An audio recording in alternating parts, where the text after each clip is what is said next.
नमस्कार. ओमकार संस्कार केंद्रातर्फे मी सौ प्रिया राजेश शिंदे आपल्या सगळ्यांचं स्वागत करत आहे. आज आपल्याकडे ओमकार संस्कार केंद्राच्या संचालिका आणि संस्थापिका श्रीमती अस्मिता शरद देव ह्या आल्या आहेत, म्हणजेच आपल्या दिव्याई. नमस्कार दिव्याई. नमस्कार.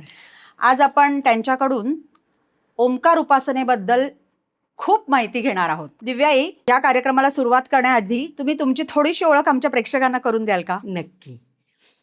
नमस्कार प्रिया, तुलाही आणि सर्वांनाही. खरं तर आज आपल्याला ओंकार उपासनेबद्दल बोलायचं आहे, पण आत्ता प्रिया म्हणली त्याप्रमाणे मी थोडक्यात माझी ओळख करून देते. मी श्रीमती अस्मिता शरद देव. आत्ता ती मला दिव्याई म्हणली. माझ्या सद्गुरूंनी मला दिलेलं नाव आहे दिव्या, त्यामुळे मला दिव्याई म्हणतात. माहेरची मी कुमारी अलका योगीराज साने, सद्गुरूंची दिव्या मनस्विनी, ओंकार संस्कार केंद्राची संस्थापिका आणि संचालिका. आणि खरी ओळख ही की मी एक ओंकार उपासक आणि माझ्या सद्गुरूंची शिष्या. खूप छान. दिव्याई, आता ओंकार उपासनेविषयी आमच्या सगळ्यांच्या मनात खूपच शंका, प्रश्न खूप काही आहे आणि आता सगळ्यांची उत्तरं आम्हाला त्यातून मिळणार आहेत. तर सगळ्यात पहिल्यांदा आम्हाला सांगा की ओंकार उपासना म्हणजे नक्की काय? ओंकार उपासनेबद्दल बोलताना पहिलं हे लक्षात घ्यायचंय की ही ओंकाराची उपासना आहे. उपासना म्हणजे बऱ्याच जणांना काय वाटतं की फक्त जप करायचा. बरोबर. ओंकाराचा जप म्हणजे ओंकाराची उपासना. तर तो एक भाग आहे उपासनेचा. ओंकार उपासनेमध्ये ओंकाराबद्दल पूर्ण माहिती करून घेणं, कारण ओंकार हा अतिशय विस्तृत आणि अतिशय सखोल अभ्यास आहे. तर त्याची माहिती करून घेणं, आपण पूर्ण परिचय करून घेतल्याशिवाय आपल्याला जवळीक वाटत नाही. त्यामुळे उपासनेचाच भाग आहे की त्याच्याविषयीचं ज्ञान करून घेणं. त्यानंतर जप करणं हा भाग तर आलाच, पण फक्त जपावर न थांबता ओंकाराचं ध्यान करायचं. ध्यान म्हणजे सगुण ध्यान पण निर्गुण ध्यान पण, तो पुढचा विषय आहे. आता मी त्यात फार शिरत नाही, पण ओंकाराचं ध्यान करायचं, त्याच्याविषयी ज्ञान करून घ्यायचं, त्याचा उच्चार करायचा म्हणजे जप करायचा. ही ओंकाराची उपासना. पण आता ह्यात ना थोडेसे गैरसमज आहेत. लोक काय म्हणतात, ओम नमः शिवाय, ओम नमो भगवते वासुदेवाय, ओम नमश्चंडिकाय, असे कुठले तरी जप आम्ही करतच असतो. बरोबर. आणि त्यामध्ये ओंकाराची उपासना होतेच. पण तसं नाहीये बरं का. कारण ओंकार हा मंत्रांचा राजा आहे. अच्छा. आणि तो उदार राजा आहे, अगदी उदार आहे. म्हणजे कोणत्याही मंत्राला तो आपला राजमुकुट देऊन टाकतो. म्हणजे ओम हा राजमुकुट त्या मंत्राला प्रिफिक्स म्हणून लावला की त्या मंत्राला राजवैभव प्राप्त होतं. अरे वा. आणि पण राजवैभव प्राप्त झालं तरी तो राजा होईल का? नाही. राजवैभव प्राप्त होतं, पण तो मंत्र त्या देवतेचा किंवा त्या देवाचा. म्हणजे तो ओंकाराची उपासना नाही. ती ओंकाराची निव्वळ उपासना करणं म्हणजे ओंकार उपासना. अच्छा, म्हणजे आपण ओम नमः शिवाय वगैरे म्हणतो ती ओंकार उपासना शिवाची उपासना होते. फक्त त्याला राजवैभव प्राप्त होतं ओंकारामुळे. ओंकाराची उपासना म्हणजे निव्वळ ओम. ओमची उपासना की ज्यातून हे सगळं ब्रह्मांड निर्माण झालेलं आहे, त्याची उपासना करायची. बरं. आता ह्या उपासनेचे नेमके फायदे काय होतात? उपासनेने खूप फायदे होतात. ओंकाराच्याच नाही, कोणत्याही उपासनेने. म्हणजे तुम्ही कुठली स्तोत्र म्हणा, मंत्र म्हणा, पोथी वाचा, पुराण वाचा, उपासनेचे फायदे आहेतच. तर ओंकार उपासनेचे खूपच जास्त फायदे आहेत, कारण तो प्रखर तेजस्वी मंत्र आहे, मंत्रांचा राजा आहे. तर पहिला, अगदी सगळ्यात पहिला, प्रत्येकाला पटकन जाणवेल असा फायदा म्हणजे वातावरण शुद्धी.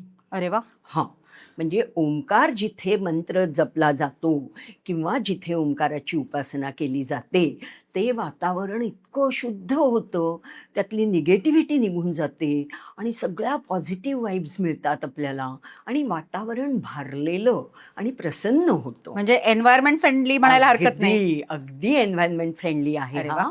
आणि अगदी छोटंसं उदाहरण देते मी, म्हणजे नाव नाही घेत कुणाचं, पण 1998च्या गुढीपाडव्याला आम्ही जो पहिला ओंकार वर्ग सुरू केला, तर तो वर्ग घरात नाही घेतलेला, त्यासाठी एक हॉल घेतला होता.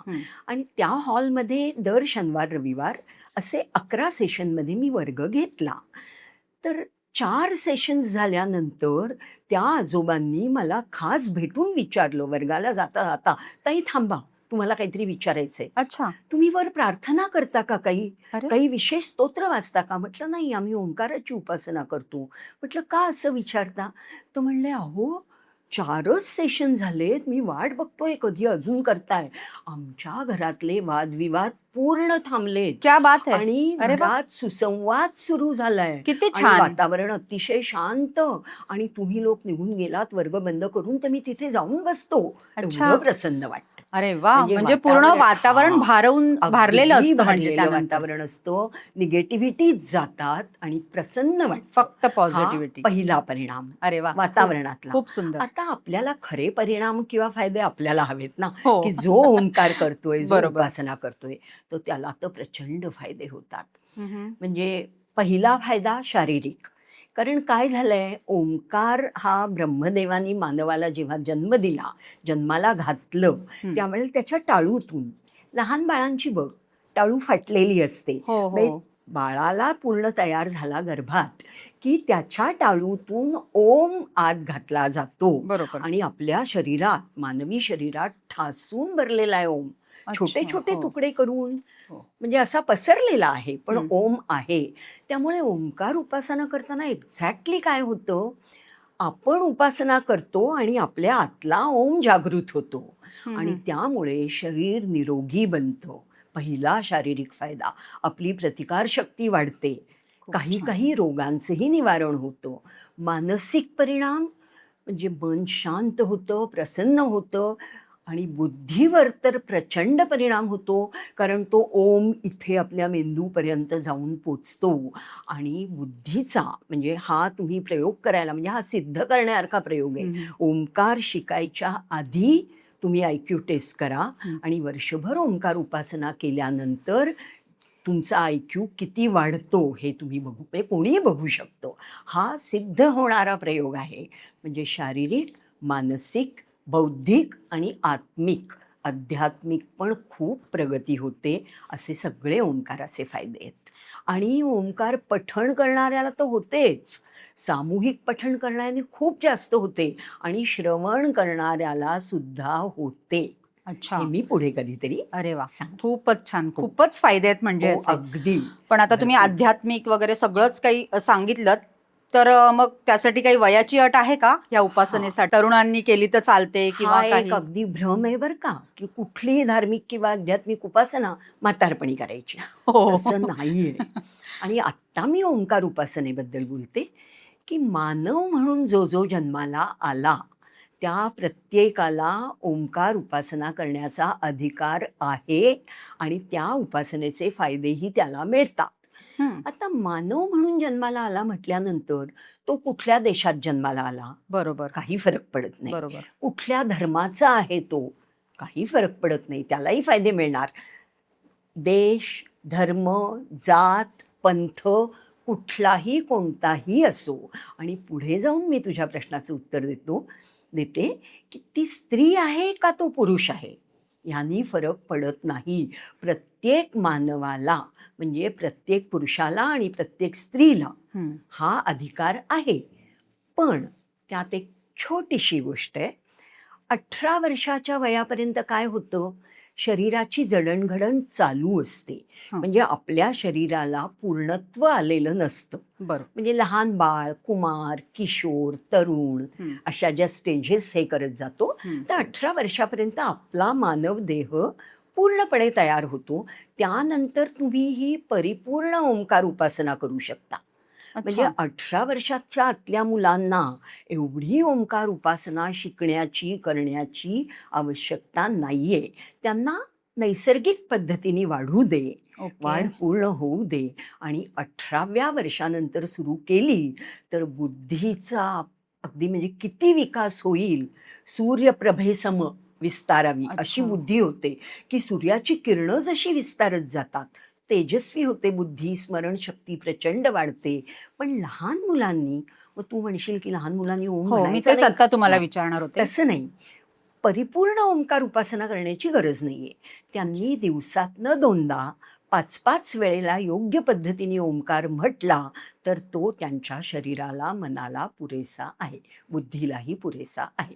हां. पण ओंकार उपासना सगळे करू शकतात. म्हणजे लहान मुलांना सवलत आहे हां, तर. सवलत मी तर म्हणेन सवलत तर आहेच, पण त्यांनी करूच नाहीये परिपूर्ण उपासना. कारण परिपूर्ण उपासनेत ना खूप ॲडव्हान्स गोष्टी येतात. त्या लहान मुलांनी करण्याची आवश्यकता पण नाहीये आणि त्यांना इतर कितीतरी गोष्टी हो अभ्यास ना, करायचे म्हणूनच आहेत, मी म्हटलं की खेळायचं आहे, बरोबर, शाळेत बरोबर, जायचंय, कॉलेजमध्ये जायचंय. बरोबर. त्यांना त्यांचे हे करता करता 5 वेळेला, दिवसातनं 2दा 5 वेळेला ओम म्हटला तर त्यांच्यासाठी तो पुरेसा आहे. अच्छा. आणि स्त्री पुरुष करू शकतात का? तर त्यामध्ये पुढे जाऊन आपल्याला बरंच बोलता येईल. आत्ता मी एवढंच सांगते. मी स्वतः एक स्त्री आहे. बरोबर. माझं वय 71 वर्ष. मी गेली 40 वर्ष उपासना, 40 काय जास्तच उपासना करते आहे. तर माझ्यावर कुठलाही वाईट परिणाम, दुष्परिणाम झालेला नाही. मला कसलाही त्रास झालेला नाही. उलट त्या तुम्ही जास्त ऊर्जा असते तुमच्याकडे. तुमच्याकडून धन्यवाद, इतरांनाही ऊर्जा धन्यवाद, घेता येते. धन्यवाद. तो बहुतेक तर ओंकाराचाच परिणाम आहे. त्या ओंकाराचाच उपासनेचा अर्थ. परिणाम आहे तो. Correct. आणि त्यामुळे माझ्याकडे बघून अनुभव घेतलेले हे शरीर, हा माझं आयुष्य, की काहीही स्त्रियांना ओंकार उपासनेचा त्रास होत नाही. उलट अनेक गोष्टींसाठी तो ओंकार त्यांच्याही उपयोगी पडतो. नाही, कुणीही करा. आपण आता ही जी काही उपासना करणार आहोत त्यासाठी काही विशिष्ट वेळ आहे का? म्हणजे सकाळी, संध्याकाळी हो. किंवा काही त्याबद्दल थोडंसं सांगा ना. हां. वेळ तर आहेच. म्हणजे ओंकाराच्याच उपासनेला नाही, कोणत्याही उपासनेला सर्वोत्तम वेळ कुठली असेल तर ती ब्राह्ममुहूर्त. ब्राह्ममुहूर्त म्हणजे काय? सूर्योदयापूर्वीचे 3 तास. अच्छा. आता तू म्हणशील की 3 ते 6 हो, उपासना हो. करणार की काय? म्हणजे 3 वाजताच बसा असं नाही. 3 ते 4 करा, 3 ते 3:30 करा, 4 ते 5 करा. हां, म्हणजे 3 कुठून ते 6 तरी मध्ये 3 तुम्हाला ते जेवढा 6 म्हणजे सूर्योदय 6ला आहे असं मी गृहीत धरते. ओके. आता प्रत्येक शहरात सूर्योदय वेगवेगळ्या ठिकाणी वेगवेगळ्या असतो. ठिकाणी असतो. त्यामुळे मी वेळ वेळ. स्पेसिफाय करत नाही. सूर्योदयापूर्वीचे 3 तास बरोबर. त्यात केलेली उपासना विलक्षण प्रभावी असते. म्हणजे आश्चर्य वाटण्यासारखी प्रभावी असते. आता तुला कारण ऐकायला आवडेल कदाचित, की अर्थात. का बरं दिवसा केली तर काय होतं, हो. पहाटेच का करायची? तर ब्राह्ममुहूर्त हा एक असा मुहूर्त आहे ना, की ज्या वेळेला आपण उपासना करायला उठलोय, म्हणजे आपण ठरवलंय की ब्राह्ममुहूर्तावर उपासना करायची, पण त्यावेळेला घरातले बाकी सगळेजण शांत झोपलेले आहेत. कुणाचीही काही खुडबुड चालू हो, नाहीये. म्हणजे म्हणजे डिस्टर्बन्स नसतो फिजिकल आपल्याला. डिस्टर्बन्स नाही. पण फिजिकल डिस्टर्बन्सपेक्षा महत्वाचा आहे मानसिक. म्हणजे आपल्या घरात, आपल्या आजूबाजूला किंवा बाहेरच्या रूममध्ये झोपलेले जे आहेत, ते सगळे शांत आहेत, शांत झोपलेले आहेत. त्यांचे विचार आपल्याला मध्ये येऊन त्रास देत नाहीयेत. अच्छा, म्हणजे म्हणजे विचारांचा, इतरांच्या विचारांचा म्हणजे डिस्टर्बन्स. गोंगाटापेक्षा तो गोंगाट जास्त महत्वाचा आहे, तो आपण ओहो. टाळतो. आणि नुसते घरात हे कधी आजूबाजूला आपल्या लक्षातच येत नाही ना, की इतरांच्या विचारांचा सुद्धा आपल्याला त्रास होत हां, असतो. खूप त्रास होतो. तो आणि जाणवत किंवा जसा जाणवतो, आपण- दिसत नाही. जसा आपण कुठल्याही उपासनेत पुढे पुढे जाऊ ना, तसं कळतं की अमुक व्यक्ती आपल्याबद्दल काहीतरी विचार करते किंवा अच्छा, हो, किंवा हो. आपल्याला आठवतं की ऑफिसमध्ये हे राहिलंय, घरात कुकरची शिट्टी वाजली का लक्ष आपल्याला, हो. बायकांना तर खूप आपल्याला लक्ष 10 ठेवावंच ठिकाणी लागतं. पहाटे ही व्यवधानं नसतात. बरोबर. आणि शेजारी घरातल्या घरातच इतर रूममध्ये सुद्धा झोपलेल्या लोकांचा, पूर्वी तर आपल्या शेजारी पाजारी सगळे असायचे, हो. आता समजा सेपरेट बेडरूम असेल तरी आपल्या घरातल्या लोकांच्या विचाराचा त्रास तर नसतोच, पण आपल्यापासनं दूर असलेली आपली एखादी जवळची व्यक्ती, आता तू माझी मानसकन्या आहेस, बरोबर. माझ्या मुली, माझा मुलगा, माझे नातेवाईक, माझं मित्र परिवार, मैत्रिणी, कोणीतरी कुठेतरी माझ्याबद्दल विचार करत असेल ना, हो. तर दुरून सुद्धा त्या विचारांचा त्रास होतो. त्रास म्हणजे डिस्टर्ब होतो आपण. हो. म्हणजे आपल्या साधनेला डिस्ट्रॅक्ट करतात ते विचार. आणि बरोबर. पहाटेच्या वेळात ते सगळे लोक शांत झोपलेले असतात किंवा काही विद्यार्थी उठून जरी अभ्यास अभ्यास करत करत असतील तरी त्यांचं लक्ष अभ्यासात असतं. म्हणजे बरोबर. आपल्याला प्रत्यक्ष अस्तित्वाचा, गोंगाटाचा आणि विचारांचा त्रास होत नाही, डिस्टर्बन्स होत नाही, हा एक भाग, हा महत्त्वाचा. आणि दुसरा त्याहून महत्त्वाचा भाग आहे जो आपल्या वेद पुराणात लिहून ठेवलेला आहे. आपले ऋषीमुनी किंवा आत्ताही पृथ्वीतलावर जे योगी आहेत आपल्या भारतवर्षात, समजा हा ब्राह्ममुहूर्त चालू बरोबर. आहे, योगी जे आहेत, तुम्ही उद्या योगी होणार आहात हा, जशी तुमची उपासना वाढत जाईल. अरे वा, रोगी, भोगी, योगी, किती 3 छान. कॅटेगरी आहेत. आपल्याला रोगी व्हायचं नाही, नाही. भोगी थोडंफार असले तर हरकत नाही, पण योगी म्हणजे आपण उपासनेला बसलो की उपासना सोडून दुसरं काहीच नाही. मग हे फक्त ब्राह्ममुहूर्तातच जमतं. का जमतं? तर सगळे योगीजन म्हणजे प्रत्यक्ष योगी असतील असं नाही ना, मनाने उपासना करण्यासाठी ते योगी आहेत, भोगी नाहीत, रोगी नाहीत. बरोबर, त्यांचं हां. उपासनेवर लक्ष आहे. तर असे लोक ब्राह्ममुहूर्तावरच उपासना करत असतात. आणि काय होतं, आपल्या उपासनेचा ओघ निर्माण होणं त्याला फार सराव लागतो, फार मनापासून करावी लागते आणि फार दिवस लागतात, काळ लागतो.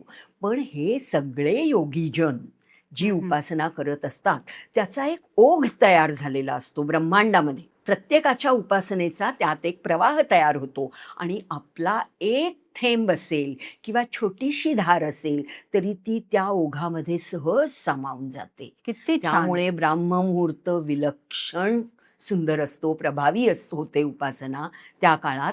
म्हणजे कळत नकळत ती सामूहिक उपासना होते, कारण सगळे योगी त्याच वेळेला बसतात. सगळ्यात छान हा. गोष्टी आणि सगळ्यांचे ही विचार फार तिकडे जुळतात. महत्वाची गोष्ट आहे. ब्राह्ममुहूर्ताबद्दल माहिती होती, पण ती इतक्या हा. सुंदर तुम्ही प्रकारे नाही, आम्हाला म्हणजे आता हे समजावून 2 गोष्टी सांगितलीये. त्यात डिस्टर्बन्स होत नाही, आपण डिस्ट्रॅक्ट होत नाही आणि योगी जनांच्या उपासनेच्या प्रवाहामध्ये आपल्याला सामील होत, म्हणजे आपण मिसळून जातो त्यात. म्हणजे आपण थेंब असतो पण आपल्याला झऱ्याचा अनुभव मिळतो. हा ब्राह्ममुहूर्ताचा विशेष महत्वाची गोष्ट आहे.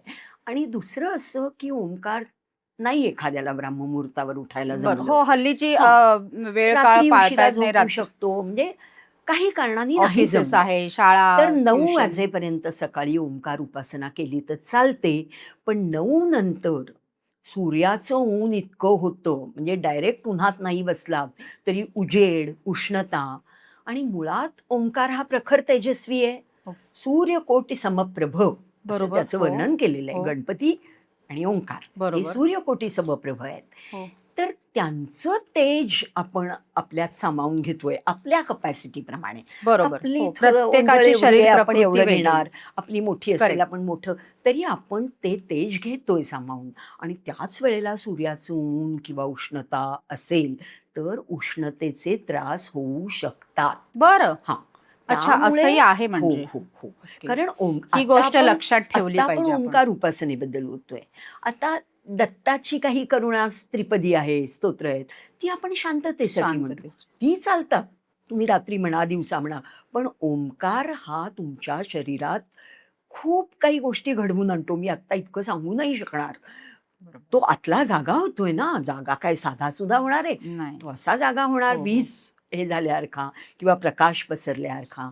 तर म्हणून त्याची फार तर 9 वाजेपर्यंत, किंवा तेव्हा वेळ नसेल तर संध्याकाळी सूर्यास्ताच्या वेळी किंवा सूर्यास्तानंतर 1 तास हीच ओंकार उपासनेची वेळ. ह्या अच्छा, व्यतिरिक्त म्हणजे ओंकार ब्राह्ममुहूर्तापासून ते 9 9 वाजेपर्यंत वाजेपर्यंत आणि सूर्यास्तापासून ते 1 तास. 1 तासाभर. त्या व्यतिरिक्त ओंकार उपासना केली तर त्रास होऊ शकतात. अर्थात ते त्रास थोडे वेगळे आहेत. आत्ता ह्या लेव्हलला कदाचित विश्वास ठेवणार नाहीत लोक माझ्यावर. ओंकाराने जी उष्णता निर्माण होते ना, ती काही ओंकाराचंच तेज असतं असं नाही. आपण आयुष्यभरात, म्हणजे आत्ता कोणी 18 वर्षाचं आहे तर त्यांनी 18 वर्षात, मी 70 वर्षाची आहे तर 70 वर्षात, आपल्या मनामध्ये आतपर्यंत, डोक्यात, मनात जे जे त्रास साठवून ठेवलेत, माझा अपमान झाला होता, माझा अमक्याने मला त्रास दिला होता, मला अपयश आलं होतं, म्हणजे अशा ज्या गाठी आत आहेत ना, आपण म्हणजे पकडून टॉक्सिन्स ठेवले, म्हणायला हरकत नाही. टॉक्सिन्स, तर ओंकार काय करतो, त्याच्या तेजाने ते जाळतो. जाळून नाहीसं करतो. अरे वा. आपली निगेटिव्हिटी कशी कमी होते पुढे आपण डिटेलमध्ये बघणार आहोत. पण आता मी एवढंच सांगते की ही उष्णता जी निर्माण होते ना, ती काही फक्त ओंकाराची उष्णता किंवा त्याचं तेज नाहीये. त्याच्या तेजानी आपल्या शरीरातली टॉक्सिन्स तो जाळतोय, त्याची उष्णता, त्याचा भडका. हा, म्हणजे मी आता तुम्हाला तेच विचारणार होते की ब्राह्ममुहूर्त ते 9 वाजेपर्यंत करताना सुद्धा असे त्रास हा. होतील का? हो, कधीतरी होऊ शकतो, पण त्यावेळेला तो सहन होतो, कारण वातावरण शांत आणि थंड असतो. बरोबर. त्यात ते जळून गेलं तर ते पटकन एखादी ज्योत जळाली, थांबली, लोपली, असं म्हणजे होतं, त्यावेळी शांत झालं. समजावं की तो आपल्यातली सहन टॉक्सिन होतो. हा, बाहेर पडतात. म्हणजे ओंकाराचं तेज नाहीये ते. ओंकार आत गेल्यामुळे शरीरातल्या वाईट गोष्टी, निगेटिव्ह बाहेर गोष्टी तो पडण्याच्या, नुसतं बाहेर पडत नाही, जाळून टाकतोय. म्हणजे फक्त नष्टच धूर करतो, बाहेर म्हणजे पडेल नष्ट करतो. आणि त्यामुळे उष्णता वाढू शकते. पण ब्राह्ममुहूर्तावर तो त्रास होत नाही, कारण वातावरण शांत असतं. किती म्हणजे छान, वेळ खूपच महत्वाची. सुंदर, खूपच वेळ सुंदर. महत्वाची. म्हणजे वेळ महत्वाची, हो, प्रत्येक नक्कीच. गोष्टीला वेळ Exactly. महत्वाची. वाटेल त्यावेळी वाटेल ती गोष्ट करून चालत नाही नाही. चालणार. खरंय. बरं, आता आपल्याकडे कसं आहे, लहानपणापासून आपल्याला आई वडिलांनी, आजी आजोबांनी एक काही गोष्टी सांगितलेल्या असतात की सकाळी उठायचं, देवाजवळ बसायचं, हे स्तोत्र म्हणायचं, हो, हो, दिवे लागणीला नक्कीच. रामरक्षा म्हणायची, अगदी बरोबर, भीमरूपी अगदी म्हणायचं, बरोबर. असे बरेचसे. आता ह्याला उपासना म्हणायचं का काय हे मला नाही सांगता येत, पण एकंदरीत हे सगळं चालू असतं लहानपणापासून. तर ते आपण आता पुढेही कंटिन्यू करतोच. मोठं झालं म्हणून काही ते काही सोडत नाही. नक्कीच, आपण नक्कीच. देवाजवळ मीही बसून करते काहीतरी, अजून. हो ना, हो, देवाजवळ हो. बसून आपण काहीतरी स्तोत्र जे काही आपल्याला येत असतील, जमत असतील ते म्हणतो. तर मग हे सगळं चालू असताना ही ओंकार उपासना केली तर चालेल का? नक्कीच चालते. आता तू उपासना म्हणायचं ह्या विषयावर आलीस, हो, ते मी हो, बोलते हो. नंतर. पण सगळ्या उपासनांबरोबर ओंकाराची उपासना का चालते, ते म्हणजे चालते हे हां. त्याचं सोपं उत्तर की हो चालते. चालते. पण तुझ्या मनात प्रश्न आला असेल किंवा लोकांना वाटलं असेल चालते म्हणजे का चालते, तर ओम हे ब्रह्मांडाचं मूळ स्थान आहे आणि ओंकारामध्ये उ म जे आहेत ते ब्रह्मा विष्णू महेश आहेत. हां. आणि ब्रह्मा विष्णू महेश हे एकटे नाहीत. सरस्वती, लक्ष्मी आणि काली ह्या तिन्ही शक्ती ब्रह्मा विष्णू महेशांच्या बरोबर आहेत. आणि ज्या ज्या देवी देवता आहेत, आपली कुलस्वामिनी असेल, बाकी कुठले देव असतील, ते ह्या 6 जणांची छोटी मोठी रूपं आहेत, हम्म. वेगवेगळी रूपं आहेत. हम्म. जसं भैरव शिवाचं रूप आहे. हम्म. अशा प्रकारे म्हणजे हे 6 जण ओंकारात आहेतच. मी आत्ताच सांगून टाकत नाही, अजूनही ओंकारात काहीतरी आहे, बरं. ते मी पुढे शिकवताना सांगीन. बरं. आत्ता कन्फ्यूज नको व्हायला. पण बाकीच्या उपासना का चालतात? चालतात नाही. हे ब्रह्मा विष्णू महेश, सरस्वती लक्ष्मी काली ओंकारातच असल्यामुळे त्या उपासना जास्त सुंदर होतात आणि जास्त स्पीडनी होतात, अच्छा. लवकर होतात. म्हणजे तुम्ही ओंकार उपासना 15 मिनिटं केलीत तर बाकीच्या उपासना तुमच्या 45 मिनिटाच्या ऐवजी 30 मिनिटात होतील. हे अच्छा. नक्की. वा वा. म्हणजे सहाय्यक आहे ओंकार ह्या सगळ्या उपासनांना. अरे वा, मी तर खूप म्हणेन छान. तो मूळ स्त्रोत आहे. अरे वा, खूपच छान. मग एवढी सुंदर आणि एवढी आहे. महत्वाची उपासना, आहे. तर मग त्याला खूप वेळ लागत असेल नाही का? किती वेळ द्यावा लागेल आपल्याला? हा एक प्रश्न आहे आणि आजच्या काळात तर प्रश्न आहेच आहे. पूर्वीच्या काळी लोक हो. उपासनेला भरपूर वेळ देत होते. हो, तसं पाहायला गेलं तर आपल्याकडे इतकं सगळं आता इन्स्टंट झालेलं आहे, तरीही आपल्याकडे वेळ नाहीये. नाही, म्हणजे ही खरं मला न पटणारी गोष्ट आहे. हो. 24 तास आहेत दिवसातले, बरोबर. त्यातला अर्धा तास जर आपण उपासनेला देऊ शकत नसू तर त्यात काही अर्थच नाहीये. म्हणजे तुम्हाला उपासना करायचीच नाहीये. म्हणजे उपासना करायची असेल, आणि आता आपण ओंकार उपासनेबद्दल बोलतोय, माझ्या मते प्रत्येक व्यक्तीने कमीत कमी अर्धा तास दिवसातला उपासनेला दिलाच पाहिजे. म्हणजे मनुष्य ओंकार म्हणून- उपासनेला नाही, म्हणताय का? उपासनेला टोटल म्हणजे एकूण जी काही तुम्ही कमीत करताय कमी, दिवस कमीत कमी.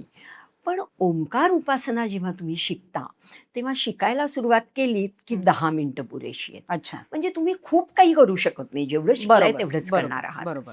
साधारणपणे शिकणं अर्ध्यावर आलं की तुम्ही दिवसातनं 2 वेळेला 10-10 मिनिटं उपासना करा, ती पुरेशी ओंकाराची. आता मी ओंकार उपासनेबद्दल बरं, बोलते. बरं. ओंकार उपासना सुरुवातीचे 15-20 दिवस 10 मिनिटं पुरेशी आहे.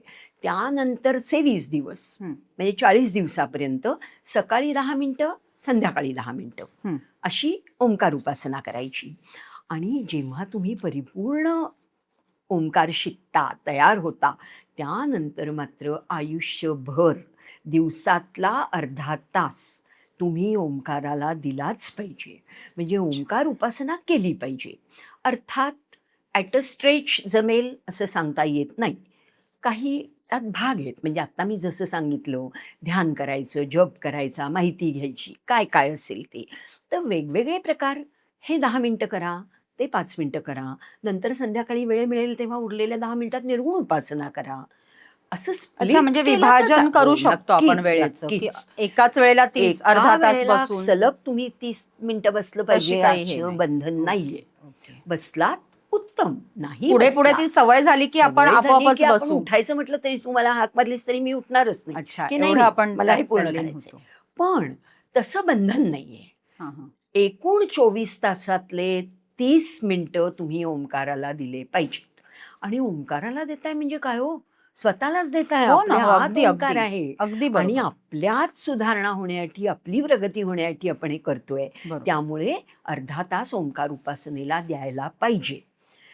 आता हा प्रश्न कोणाच्या तरी मनात येईल बरं का, की नाही देऊ शकत आम्ही, फक्त 10 मिनिटं देऊ, आम्हाला हे नाही आवडत, हे निर्गुण नाही करणार, फक्त सगुण किंवा अमुक एक नाही करणार, हेच करणार. तर त्या प्रमाणात तुम्हाला फायदे मिळतील. असं नाहीये की तू 30 मिनिटं, आता दिव्याईनी सांगितलंय 30 मिनिटं करायची, आज माझी 15च मिनिटं झाली. खंत बाळगायचं कारण नाही, हं, हं. निम्म फळ मिळेल, वाईट नक्कीच नाहीये. किंवा कदाचित त्या 15 मिनिटात खूप छान झाली असेल उपासना, तर एक्झॅक्टली, म्हणजे खंत बाळगायची नाहीये की आज माझी कमी क्वालिटी झाली. ऑफ क्वालिटी ऑफ क्वांटिटी जितकी हो, महत्वाची हो. आहे वेळाची, त्यापेक्षा जास्त क्वालिटी महत्वाची आहे. आणि सरसकटपणे 30 मिनिटं उपासना करावी ओंकाराची, असं माझं गेल्या 40 वर्षातला अनुभव आहे, माझा आणि माझ्या अनेक साधकांचा.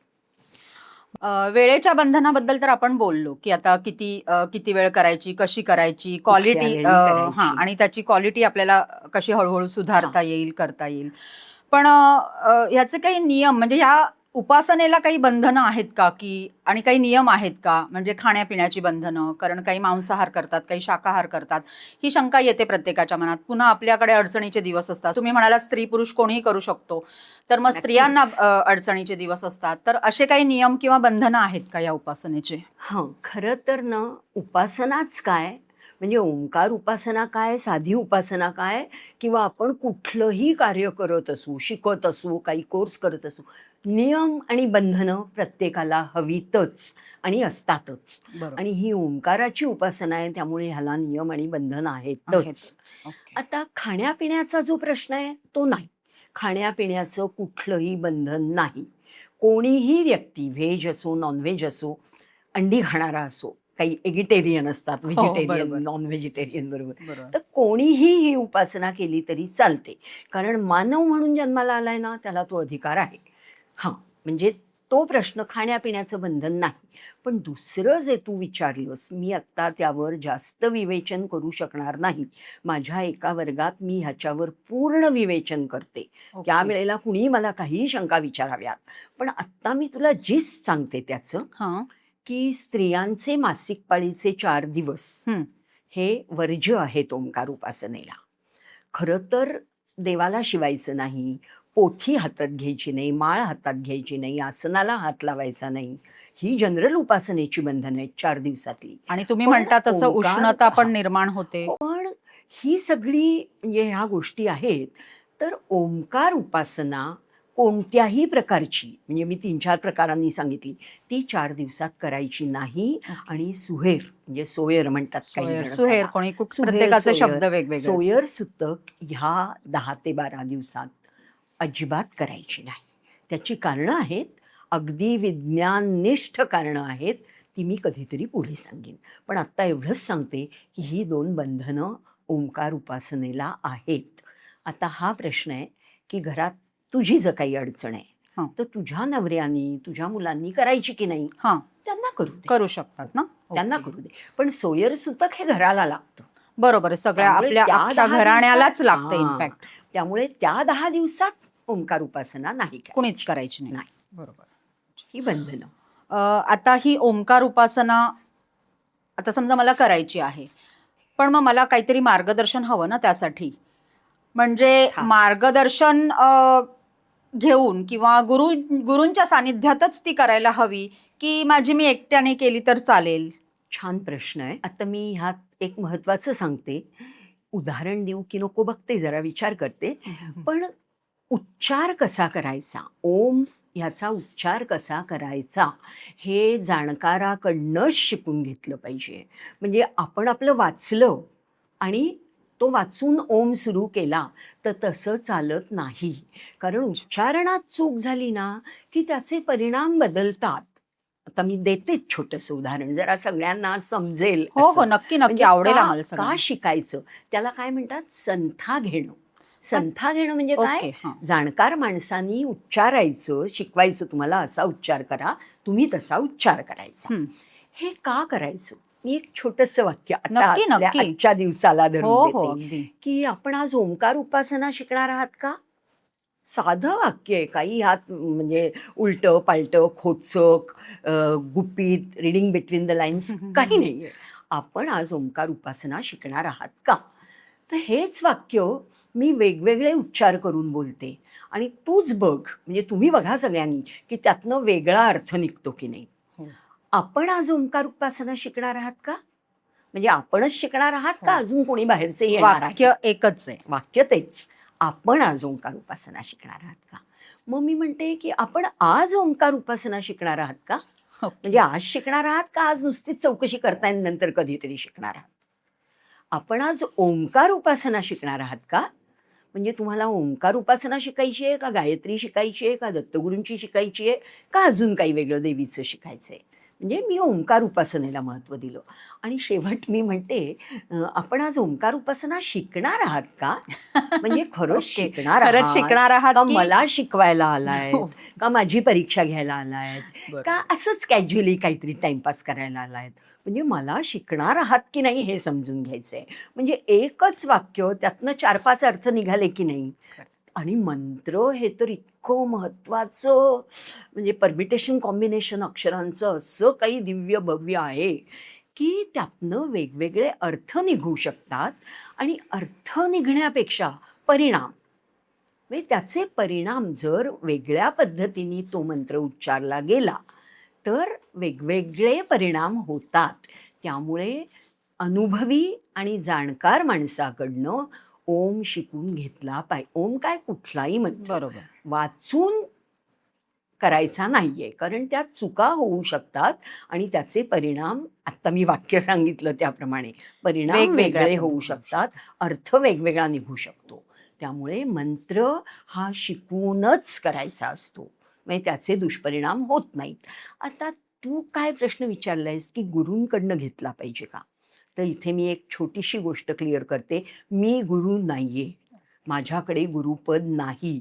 आपण सर्वजण जे हे आपण ऐकताय, तू आणि मी बसलो, ही आपल्यातलीच मी एक सर्वसामान्य तुमच्या माझ्यासारखी अगदी साधी बाई आहे. फक्त म्हातारी झालीये, 70 वर्षाची झालीये, नाही हो, अनुभव नाही, असं नाही. तुमची ऊर्जा म्हणजे अगदी खूप छान आहे. पण एवढाच फक्त फरक आहे. पण मी तुमच्यातलीच एक आहे, म्हणजे मी गुरु नाही, हे मी पहिलं सांगते. तर म्हणून मी काय म्हटलं की कुठलाही मंत्र अनुभवी आणि जाणकार माणसाकडनं शिकून घेतला पाहिजे. नाहीतर काय होतं, मी पण जर कच्ची असेन आणि मी तुला काहीतरी शिकवलं तर मलाच त्यातल्या खाचा खोचा माहीत बरोबर. नसतील हो तर हो, मी तुला कशी शिकवू शकेन. खरंय. म्हणजे ऐऱ्या गैऱ्याकडनं मंत्र शिकायचा नाहीये, वाचून तर मुळीच शिकायचा नाहीये. वाचून काय करायचं ते मी पुढे सांगेन. पण बरोबर. मंत्र शिकताना जाणकार अनुभवी व्यक्तीकडनं शिकायचा.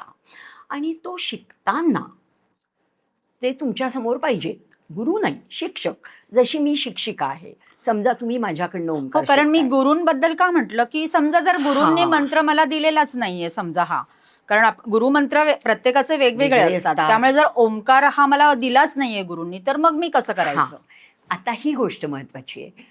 गुरूंनी दिलेला मंत्र म्हणजे ओंकार हा जरी मंत्रांचा राजा असला तरी त्याच्याही वरचं स्थान गुरुमंत्राला आहे. अगदी अगदी अगदी. संपूर्ण ब्रह्मांडातल्या गुरुतत्वाला माझा मनोमन प्रणाम.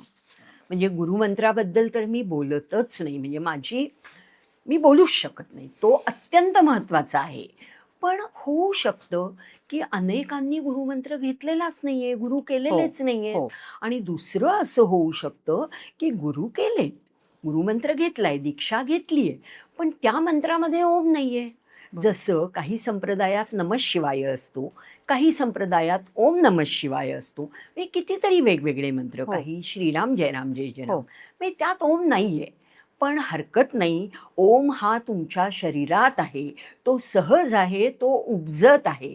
त्यामुळे त्याला गुरुच पाहिजे असं नाही. आणि गुरुचं सान्निध्य हवं की नाही त्याचं मी उत्तर देते. म्हणजे गुरुनी दिला पाहिजे असं नाही, तो जाणकाराने दिला तरी चालेल, अनुभवी व्यक्तीने दिला तरी चालेल. आणि दुसरी गोष्ट, जेव्हा तुम्ही शिकताय तेव्हा तुम्हाला समोर शिक्षक पाहिजे, अध्यापक जो तुम्हाला शिकवतोय, मार्गदर्शन पाहिजे, सुरुवातीला मार्गदर्शक म्हणूया आपण. मार्गदर्शक. मी म्हणते कमीत कमी 40 दिवस तुम्ही त्याला समोर ठेवून, म्हणजे असं आत्ता आपण दोघी कशा बोलतोय असं बोलणं झालं पाहिजे. बरोबर. किंवा वन वे ट्रॅफिक जे झाला, मी सांगत गेले तर तुमच्या मनातली शंका तुम्हाला मला विचारता आली पाहिजे. आणि असं शिकून होईपर्यंत, म्हणजे माझ्या हिशेबाने कमीत कमी 40 दिवस किंवा जास्तही लागू शकतात, 50-60 दिवसही. म्हणजे जसं कोर्स डिझाईन केला असेल, आजकाल लोकांना वेळही नसतो शनिवार रविवार शिवाय, म्हणजे असं. तर तो होईल आणि शिकवणारी व्यक्ती सर्टिफाय करेल की तुमचं शिकून पूर्ण झालेलं आहे. त्यानंतर तुम्हाला समोर गुरु किंवा मार्गदर्शक असण्याची आवश्यकता नाही. इतर उपासनांमध्ये आपण काय म्हणतो, देवाची मूर्ती मी दत्तगुरूंची करतेय, समोर दत्तगुरू हवेत, मी गायत्रीची करतेय, समोर गायत्रीचा फोटो. ओंकाराचं तसं काही नाही, ब्रह्मांडात व्यापलेला आहे तो. त्यामुळे समोर मार्गदर्शक नसेल तरी तुम्ही पूर्ण शिकल्यानंतर ओंकार एकट्याने करू शकता. अरे वा, छान. आता तुम्ही म्हटलात की गुरूंचं सानिध्य, पण मार्गदर्शक, जाणकार, अनुभवी असे शब्द तुम्ही आता वापरले, म्हणजे आम्हाला त्याबद्दल माहिती दिली की कशा प्रकारे ओंकार उपासना आपण आपली सुरू करायची. तर मग आता तुम्हाला इतकी ओंकार उपासनेबद्दल माहिती आहे, तर आम्हाला तुमच्या गुरूंविषयी किंवा तुम्ही ती कोणाकडनं घेतली त्याविषयी जाणून घ्यायला खूप आवडेल. मला पण खूप आवडेल, कारण गुरूंचा उल्लेख केला नाही ना तर हे सगळं अपूर्ण आहे. अगदी अगदी अगदी अपूर्ण. खरंय. मी कुठेच नाहीये. बरोबर. मी फक्त एक माध्यम आहे. तर मी खरं सांगते, आध्यात्मिक काय म्हणायचं त्याला, उन्नती वगैरे ह्या सगळ्या पुढच्या गोष्टी आहेत. माझ्या प्रापंचिक अडचणी सोडवण्यासाठी आणि मला काही शारीरिक प्रॉब्लेम होते ते ओव्हरकम करण्यासाठी, त्यातून बाहेर पडण्यासाठी, काहीतरी मिळवण्यासाठी मी हा ओंकार शिकले आहे. मी खरं ते सांगते. हल्ली म्हणजे प्रापंचिक आणि शारीरिक अडचणींसाठी तुम्ही शिकलात, म्हणजे तेही लक्षात घ्यायला हरकत नाही आपल्या प्रेक्षकांना की त्या अडचणींवर सुद्धा ओंकाराने मात करता येते. पहिली त्या अडचणीवरच मात होते. हो, कारण आपल्याला त्याच अडचणी पहिल्या येतात ना. एक्झॅक्टली. आणि आपण प्रापंचिक लोक आहोत, आपण काही संन्यासी नाही, योगी नाही. आपल्याला उद्योगधंदे आहेत. मी ओळख करून देताना हे सांगितलं नाही, मी घरात स्वयंपाकीण पण मीच होते, मुलांचं बघणारीही मीच होते. वडील होते अर्थात त्यांचे, मुलांचे, पण बँकेत नोकरी करत होते, सिनियर मॅनेजर होते अलाहाबाद बँकेत. स्त्रीला तेवढी शक्ती आहेच ना सगळ्या प्रकारची. असं नाही की बाकी सगळी कामं सोडून आपण फक्त ओंकार उपासना करणार आहोत. पण तरी सुद्धा आत्ता तुझा जो प्रश्न आहे तो फार महत्वाचा आहे की मी प्रापंचिक अडचणी आणि शारीरिक व्याधीतनं बाहेर येण्यासाठी त्यावेळेला मी सकृ देवधरांचं काहीतरी वाचून मला पटलं की आपल्याला ओंकार उपासना केली पाहिजे. पण ती कशी करायची? मग प्रसाद प्रकाशनचे जे बापूसाहेब जोशी आहेत, सर्वा होते ते प्रसाद प्रकाशनचे, तर त्यांच्या माध्यमातून मी सकृ देवधरांची भेट घेतली त्यांच्या समोरच, आणि सकृ देवधरांनी मला ओंकार शिकवला. आता तुम्हाला मी सांगते की ओंकार किमया हे जे पुस्तक सकृ देवधरांनी लिहिलेलं आहे ती गीता आहे ओंकाराची. म्हणजे गणेश तर ओंकार स्वरूप आहेच, ओंकार हा गणपती स्वरूप आहे. भगवान श्रीकृष्णाने गीतेत म्हटलंय की मी श्रीकृष्णच, म्हणजे मी ओंकारच आहे. शब्दांमध्ये मी ओंकार आहे, अक्षरांमध्ये मी अकार आहे. म्हणजे गणपती काय, कृष्ण काय, हे सगळे ओंकारच आहेत. पण तरी ही गोष्ट मी जेव्हा त्यांच्याकडनं शिकले तेव्हाच मी ऑथोराईज झाले की मी ओंकार करू शकते, मंत्र करू शकते. तो करायला लागले, सातत्य होतं त्यात, ओढ होती जबरदस्त की मला या प्रॉब्लेममधनं बाहेर यायचंय बरोबर. आणि मला त्याचं फळ मिळालं. त्यानंतर मात्र मी गप्प न बसता किंवा फक्त ओमची उपासना सुरू न ठेवता अजून काय केलं तर भरपूर वाचन केलं, की जिथे जिथे ज्या ज्या भाषेत, म्हणजे मला काही दुनियेतल्या भाषा येत नाहीत, पण मराठी, हिंदी, इंग्लिश आणि संस्कृत या 4 भाषांमध्ये, म्हणजे मला ज्या 4 भाषा येत होत्या त्या 4ही भाषांमध्ये ओंकाराबद्दल जे जे जिथे जिथे मिळेल ते वाचायला मी सुरुवात केली. त्यातलं सगळ्यात पहिलं आपली वेद उपनिषद जे आहेत त्यातलं एक उपनिषद, मांडुक्य उपनिषद, हे संपूर्णपणे ओंकाराला वाहिलेलं आहे. मांडुक्य उपनिषदात फक्त ओंकाराचं वर्णन आहे. त्याचा मी अभ्यास केला, पण त्याचा फायदा झाला नाही असं मी म्हणत नाही, मला त्या उपनिषदाचा अजिबात अपमान करायचा नाही, पण खरं फळ मला मिळालं, खरं शिकवायला मिळालं, ज्ञान मिळालं ते ज्ञानेश्वरीतून. कारण ज्ञानेश्वर माऊली म्हणजे साक्षात कृष्णाचाच अवतार आणि त्यांनी ज्ञानेश्वरीमध्ये थोडं अवगुंठित म्हणजे कव्हर्ड स्वरूपात, म्हणजे you have to read between the lines, असं सहज वाचायला गेलात तर लक्षात येणार नाही. पण मी ओंकार उपासक होते त्यामुळे माझ्या ते लक्षात आलं की अरे हे ओंकाराबद्दल बोलतायत. आणि मी शिकले, मला फायदे झाले. मग पुढे काय झालं, म्हणजे ज्ञानेश्वरीमध्ये ज्ञानेश्वर माऊलींनी मला खरा ओंकार कशा स्वरूपात करायचा हे शिकवलं. म्हणजे पुढे वाचनातून पहिले सकृ देवधर, दुसरे ज्ञानेश्वर माऊली, मांडुक्य उपनिषद तर माहितीसाठी होतंच, पण देवधरांचं पुस्तक जेव्हा माझ्या हातात आलं ना, ओंकार किमया, तर प्रस्तावनेत त्यांनी लिहिलंय की हा ओंकार उपासनेचा फायदा सर्वांनी घ्यावा आणि त्यातल्या त्यात ज्यांनी त्याचा अनुभव घेतलाय त्यांनी जर लोकांना ओंकार शिकवायला सुरुवात केली तर ते जास्त परिणामकारक होईल. ही जी त्यांची प्रस्तावनेतली वाक्य आहेत ना, त्यांनी मला स्फुरण आलं की आपल्याला इतका फायदा झालाय तर आपण लोकांना ओंकार शिकवला पाहिजे. म्हणजे मुळात सकृ देवधरांनी शिकवला, ज्ञानेश्वरांनी त्याच्यावर स्वच्छ प्रकाश पाडला, मांडुक्य उपनिषदांनी ज्ञान दिलं, इतर अनेक पुस्तकांमुळे माझं ओंकाराचं ज्ञान वाढलं. आणि तू अजून मला काही विचारलं नाहीस तसं तरी मी तुला सांगते, एक दिवस असा आला की मला वाटलं की ज्यांनी मला इतका फायदा झालाय, माझ्या आयुष्याला वळण लागलं, माझं आयुष्य पार बदलून टाकलं, ज्याचं मी कधी स्वप्नही पाहिलं नव्हतं त्या गोष्टी मला ओंकाराने दिल्या आहेत. आज घडीला खरंच मी समृद्ध आहे आणि ओंकाराने मला समृद्ध केलंय. दुसऱ्या कोणी नाही, ओंकाराने मला समृद्ध केलाय. शारीरिक, मानसिक, आर्थिक, पण बौद्धिक आणि आध्यात्मिक ह्या 5ही पातळ्यांवर जे काय माझ्याकडे आज आहे ते ओंकारामुळे आहे. आणि मग मी ह्यांना म्हटलं, म्हणजे माझ्या पतिदेवांना, की आपण इतरांना ओंकार शिकवायला मी सुरुवात करू का? ते म्हणले मी काय सांगू, तू ज्ञानी माणसाला विचार. मग मी परत बापूसाहेबांकडे गेले. बापूसाहेब म्हणजे जोशी, प्रसाद प्रकाशनवाले, की बापूसाहेब मला लोकांना ओंकार शिकवायचा आहे. ते म्हणले बापरे, तो एवढा प्रखर तेजस्वी आहे, तुला लाभलाय, ठीक आहे, तुझा योग तसा असेल, तुला गुरु तसे भेटले, तू तर म्हणते तू गुरु नाहीये, आणि तू कसा शिकवणार? तुला लोकांची पात्रता बघावी लागेल की ओंकार शिकायची पात्रता आहे. म्हटलं बापरे, माझीच तेवढी पात्रता नाहीये की मी दुसऱ्याची पात्रता ठरवीन. हो बरोबर आहे, मी कसं ठरवणार? आपल्याला ते वाटतंच ना, म्हणजे आपण एखाद्याची पात्रता, मी गुरु नाहीये आणि दुसऱ्याची पात्रता, मी ब्रह्मज्ञानी पण नाहीये की मला असं इंट्युशननी कळतंय की तुला किती ज्ञान आहे, तुला किती समजतं, तुझी पात्रता आहे की नाही. मी काही मुक्ताबाई नाहीये हे कच्चं मडकं आहे का पक्क मडकं आहे म्हणायला. तर हे गुरूंना तो अधिकार आहे, हे मी नाही करू शकत. ते म्हणले मग तू नाही सगळ्यांना शिकवू शकणार.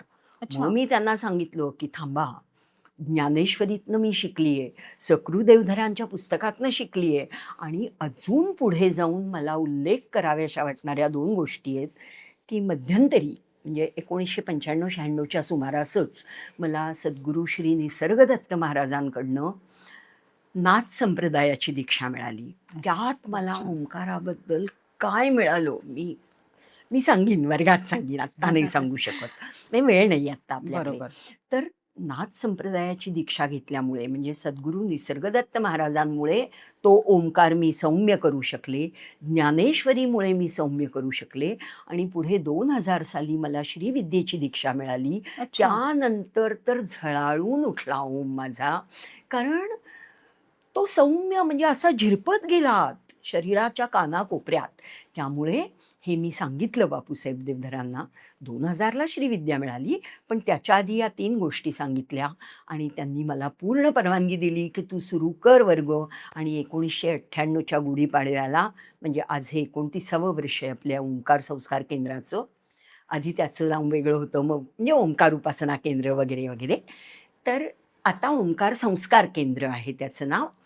तर पहिल्यांदा मी स्वतः शिकवायला, माझे पती बाकी सगळी अरेंजमेंट करायला, म्हणजे वर्ग कुठे घ्यायचा, शिकायला कोण येणार, ते 18च्या पुढे वर्षाचे आहेत की नाही, बरोबर. आणि तिथे सोय आहे की नाही, म्हणजे बाकी बघायला माझे पतिदेव श्री म्हणजे आता कैलासवासी, ते 21 वर्षापूर्वीच गेले, श्री शरद अनंत देव, आणि माझ्या जोडीला माझ्या वंसव श्रीमती विद्या मुरलीधर गोखले, आम्ही तिघांनी मिळून ओंकार संस्कार केंद्राची स्थापना म्हणजे बाईंविषयी म्हणता बाई. तुम्ही.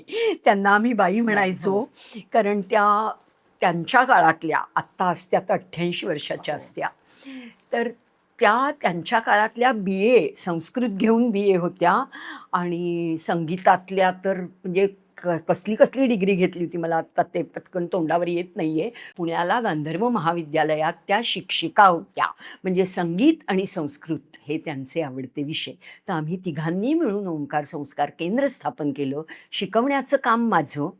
त्या दिवशीच्या वर्गाला त्या टॉपिकला अनुसरून जो अभंग असेल तो गायचं काम अरे वा. बाईंचं, अरे कारण वा. त्या गाणाऱ्या वारकरी खूप संप्रदायातल्या. छान.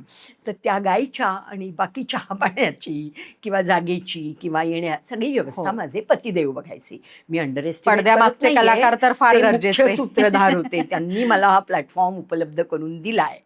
तेव्हा ते संस्कार केंद्र सुरू झालं. पण ते चाललं, ह्यांच्या हयातीत तर भरभरून चाललं. जिथे बोलवतील तिथे. मुंबईत तर VT पासून, म्हणजे आता CST पासून कर्जतपर्यंत, चर्चगेटपासून विरारपर्यंत, आणि पुण्याला, नाशिकला, सोलापूरला सुद्धा जाऊन मी हे वर्ग घेतलेले आहेत प्रत्यक्ष. ऑफलाईन तेव्हा मी बँकेत नोकरी करत होते, फक्त रविवारी वर्ग घ्यायची. मुंबईतल्या मुंबईत असतील तर शनिवार रविवारी घ्यायची. ह्यांच्या निधनानंतर थोडी 2-2.5 वर्षाची गॅप पडली. माझी उपासना चालू होती, पण खूप बर्डन्स होती माझ्यावर, घराची जबाबदाऱ्या होत्या. तर अर्थार्जन एवढं एकच डोक्यात होतं, महत्त्वाची आणि मी गोष्ट. ओंकार उपासनेचे वर्ग थांबवले होते 2.5 वर्ष. एक छोटासा पॉज घेतला होता, परत सुरू झाले. ते मी आणि बाई, म्हणजे गोखलेबाई, आम्ही दोघींनी मिळून सुरू केले. ते गेल्यानंतर त्याही गेल्या 82 वर्षाच्या. त्यानंतर मी एकटी सुरू ठेवले. पण मध्यंतरी जगावर संकट आलं, महासंकट कोविडचं. तेव्हा तर आपण एकमेकांना भेटू शकत नव्हतो, एकत्र जमू शकत नव्हतो, कसे वर्ग घेणार. त्यावेळेला माझ्या मदतीला आला माझा मुलगा ओंकार, आणि त्याच्याबरोबर त्याची धर्मपत्नी गायत्री. म्हणजे माझा मुलगा आणि माझी सून, ह्या दोघांनी मला टेक्निकल असिस्टन्स दिला, कारण मला टेक्निकॅलिटीज कळत नाही, खरं ते सांगते. तर त्यांनी टेक्निकल असिस्टन्स देऊन मला उभं केलं परत. म्हणजे की लोकांना भेटता येत नाही आहे ना, वर्ग घेता येत नाही आहेत ना, तू ऑनलाईन वर्ग घे. तर कोविडपासून माझे ऑनलाईन वर्ग सुरू आहेत. आणि ऑनलाईन वर्गाचा हा एक खूप मोठा फायदा झाला की जगाच्या कानाकोपऱ्यात मी पोचू शकले. अगदी अगदी. भारताच्या कुठल्याही कोपऱ्यातनं मराठी माझे वर्ग मराठीतनं चालतात आत्ता तरी. तर मराठी समजणारा माणूस ऑस्ट्रेलियात असो, अमेरिकेत असो, इंग्लंडमध्ये असो, लंडनमध्ये असो, दुबईत असो, तो माझे वर्ग अटेंड करतोय. म्हणजे जगभर पोचू शकते मी.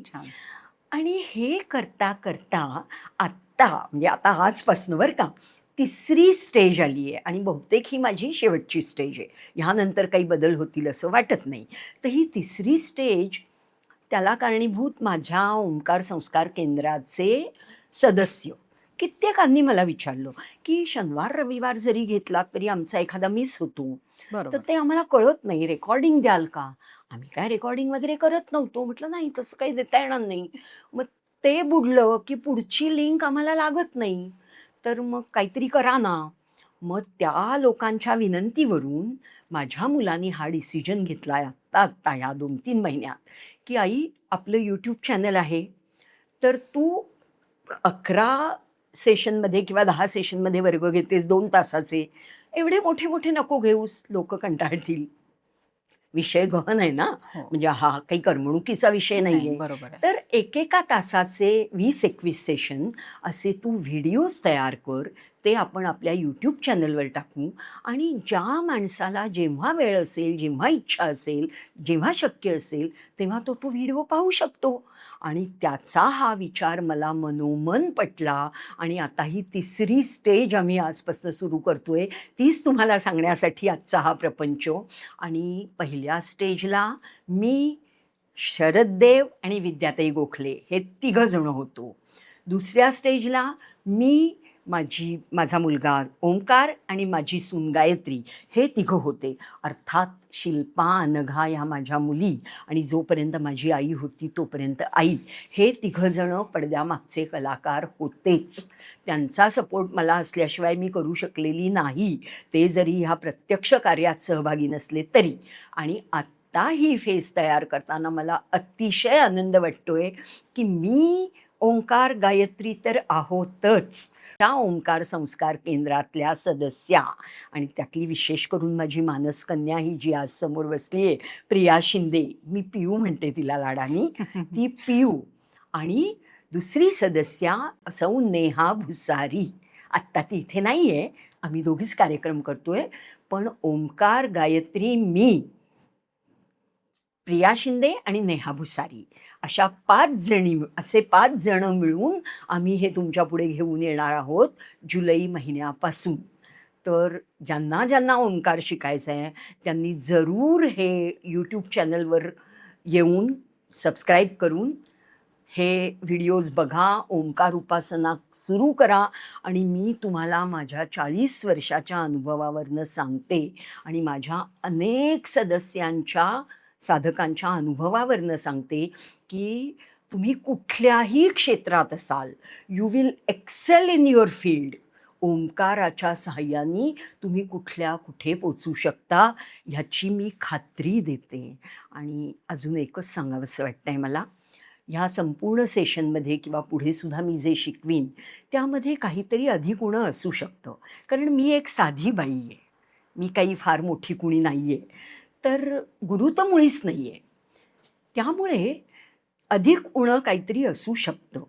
तर ज्ञानेश्वर माऊलींनी त्यांच्या ज्ञानेश्वरीत लिहिलं आहे, मी त्यांचे शब्द परत घेते आणि तुम्हाला विनंती करते की जे अधिक असेल माझ्या सांगण्यात, शिकवण्यात, ते सर्त करून घ्या. आपली आई कशी सांगते आपल्याला, थोडीशीच भाजी उरली आहे रे, थोडी थोडी सगळ्यांनी घेऊन संपवून टाका. तसं माझ्या सांगण्यात काही रिपिटिशन असेल, काही अधिक झालं असेल तर ते संपवून टाका, म्हणजे घेऊन टाका, खाऊन टाका, ॲब्सॉर्ब करा. आणि काही उणं असेल तर ते पुरतं करा. अधिक ते सरते, उणे ते पुरते करून घ्यावं ही तुम्हाला प्रार्थना करते. आता पियूला काही बोलायचं असेल तर ती बोलेल आणि मग आपण प्रार्थना करून हा सेशन पूर्ण करूया. इतकी सुंदर माहिती तुम्ही दिव्याई दिली आहेत आम्हाला, धन्यवाद. म्हणजे मी इतकी मंत्रमुग्ध झाले, मला पुढे काही बोलायलाच सुचत नाहीये. तुमचं सगळंच तुम्ही ह्याच्यातून सगळा जीवन प्रवासच आम्हाला सांगितलेला आहे आणि तो ओंकाराच्या मदतीने तुम्हाला खूप छान तुमचा प्रवास झालेला आहे. पण आता रामदास स्वामींनी जसं म्हटलं आहे, जे जे आपणासी ठावे ते इतरांशी शिकवावे, शहाणे करून सोडावे सकल जन. आणि ते तुम्ही आता आम्हाला शहाणं करून सोडायचा वसा घेतलेला आहे. नक्कीच आता आपले प्रेक्षक, हे सगळे जे आपले प्रेक्षक आहेत, जे तुम्हाला आज बघतायत आणि तुमच्याकडनं एवढी माहिती घेतली आहे, त्यांना पुढेही माहिती घ्यायची आहे, तर त्यासाठी तुम्ही सांगितलंच आता की कसं कसं तुम्ही किती सेशन करणार आहात, काय करणार आहात, त्याविषयी आणखीन थोडी काही माहिती देता येईल का? की म्हणजे किती वर्गामध्ये, किती कशा प्रकारे तुम्ही ते सेशन करणार आहात, किंवा आपल्या प्रेक्षकांना जर का त्यातून तुमच्याशी संपर्क करायचा असेल किंवा तुमच्याशी प्रत्यक्ष बोलायचं असेल, किंवा त्यांच्या मनात आता हे सगळं ऐकून, म्हणजे तुमची जी काही एवढं सगळं ऐकलंय त्यांनी, इतक्या सगळ्या गोष्टी तुम्ही सांगितलेल्या आहेत आम्हाला, एवढा समृद्ध ओंकार, म्हणजे खरंच म्हणजे मानलंच पाहिजे, म्हणजे तुमच्या ज्ञानाला ओंकार आणि समृद्ध ओंकार आहे. हो अगदी. बस. तर त्यासाठी बऱ्याच लोकांच्या शंका असतील, काही मनात प्रश्न असतील, तर त्यांना त्याची उत्तरं कशी मिळणार? हा.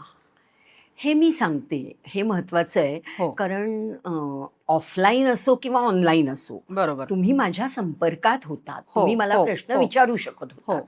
हे यूट्यूब चॅनलवर व्हिडिओ दिले की तसा डायरेक्ट संपर्क असणार नाहीये नाही. समोरासमोर. बरोबर. पण तुम्ही यूट्यूब चॅनलवर तो एपिसोड पाहिल्यानंतर मनात ज्या शंका येतील त्या विचारूच शकता कमेंट बॉक्समध्ये. आणि दर रविवारी, मी रविवार का म्हणते की मी रिटायर्ड आहे, बाकी हे 4 लोक उद्योगधंदेवाले आहेत, त्यामुळे रविवारीच वेळ असेल तर तेवढी 8 दिवसाची म्हणजे दम काढायचा आणि दर रविवारी सगळ्यांच्या सगळ्या प्रश्नांना मी उत्तरं देईन. म्हणजे हा इनकम्प्लीट कोर्स असणार नाही, बरोबर. हे मी माझ्याकडनं पूर्ण खात्री देते की. आणि माझा वसा तुम्ही चौघांनी पुढे चालवायचाच आहे, नक्कीच, त्यात नक्कीच. काही शंका. मी आहे तोपर्यंत तुमचे मी आशीर्वाद चालवणार. असल्यावर ते पुढे हे होणारच आहे आणि थांबता जाणार. कामा नये कार्य, हे मी चालूच ठेवणार आहे आणि लोकांच्या शंकांना उत्तरं मिळणार आहेत. आणि अजून एक जो प्रश्न म्हणजे मनात येईल कुणाच्याही की याची फी, हो, तर हो. ऑनलाईनलाही फी नव्हती आणि आता हे तर व्हिडिओ पोस्ट केल्यावर पेड व्हिडिओ कुठलेही नाहीत. म्हणजे तुम्ही कुणीही हे व्हिडिओज बघू शकता, उपासना करू छान. शकता अरे वा. आणि कुठलीही फी ह्या वर्गाची द्यायची नाहीये. बस तुम्ही तुमची प्रगती करून घेतलीत ह्याच्यातच हीच fee आनंद आहे आहे, तुमची. हीच फी आहे. आणि मी मधनच इनडायरेक्ट फी सांगीन की तुम्हाला अमुक करायचंय, म्हणजे ओंकार होमवर्क, उपासनाच असेल. Homework. Homework that will be my fees. हो. तर ही गोष्ट आहे की मी टचमध्ये असेन. म्हणजे मी हे असं टाकून दिलं व्हिडिओज करून आणि मी वेगळी झाले, असं होणार नाही. मी ओंकारात इतकी गुंतलेली आहे आणि आत्ता जशी तुम्हा 5 जणात, 5-6 जणात किंवा ह्या आपल्या ओंकार संस्काराच्या केंद्राच्या परिवारात जितकी गुंतली आहे ना, तितकीच ह्या पुढेही येणाऱ्या प्रत्येकात गुंतणार आहे. आणि प्रत्येकाचं मी देणं लागते की प्रत्येकाच्या शंकाचं मी निरसन करीन. हा माझा शब्द आहे. चला, आपण आता दिव्यांनी सांगितल्याप्रमाणे तुम्हाला जर हा कार्यक्रम आवडला असेल तर तुम्ही लाईक, शेअर आणि सबस्क्राईब कराल ह्याची खात्री आहे. तुमच्या प्रश्नांना उत्तर देण्यासाठी त्या असणारच आहेत, फक्त त्यांनी कधी प्रश्नांना त्या उत्तरं देणार आहे हे त्यांनी तुम्हाला सांगितलेलं आहे. तर आपण आता आपल्या प्रेक्षकांचे आणि दिव्यांचे आभार मानूया. आणि तुम्हाला हा कार्यक्रम आवडला असेल तर नक्की शेअर, लाईक आणि सबस्क्राईब करा. प्रार्थना म्हणूया आपण आपली. आपल्या ओंकार वर्गाची जी वर्ग पूर्ण झाल्यानंतर प्रार्थना असते, आजचं सेशन इथे पूर्ण होतोय. आपण सर्वांसाठी प्रार्थना करूया. सर्वेपि सुखिनः सन्तु, सर्वे सन्तु निरामयाः, सर्वे भद्राणि पश्यन्तु, मा कश्चित् दुःखभाग् भवेत्. ओम शांति शांति शांति. धन्यवाद. धन्यवाद.